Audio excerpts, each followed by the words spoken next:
Almenys un cop per setmana, al Centre Cívic de Ciutat Vella, un grup de dones pakistaneses es reuneix per parlar sobre els seus problemes i participar de diverses activitats, entre elles l'organització de cantades al barri, com la que preparen ara per la cavalcada de Reis.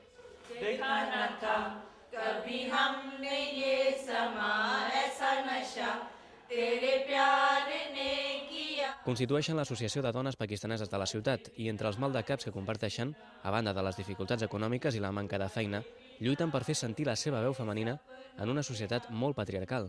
Entre elles, però, costa reconèixer el paper secundari al que estan relegades. No, perquè la meva mare allà també treballava, que no, el meu pare no diria res que treballi, però hi ha dones sí, és clar, hi ha dones que no pueden trabajar y para eso. Ellas no tienen poder a su tiempo, tienen que obedecer, tienen que preguntar a maridos, pedir permiso dónde van, porque si algo relativo por los niños, salud de niños o educación de hijos, sí que maridos permiten, si no, ellas tienen que usar estrategia.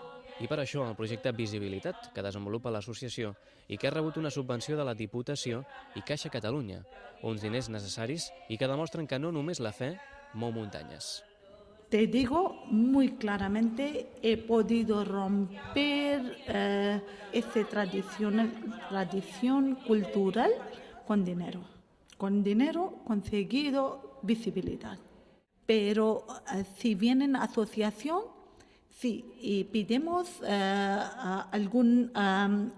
algunos participación y por el cambio pagamos algo, ellas participan con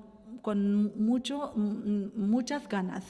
A banda del projecte, l'associació imparteix classes d'urdú entre els més menuts perquè, a banda del castellà i català que aprenen a l'escola, coneguin la llengua dels seus pares. Per cert, ells també participaran de la cavalcada de Reis.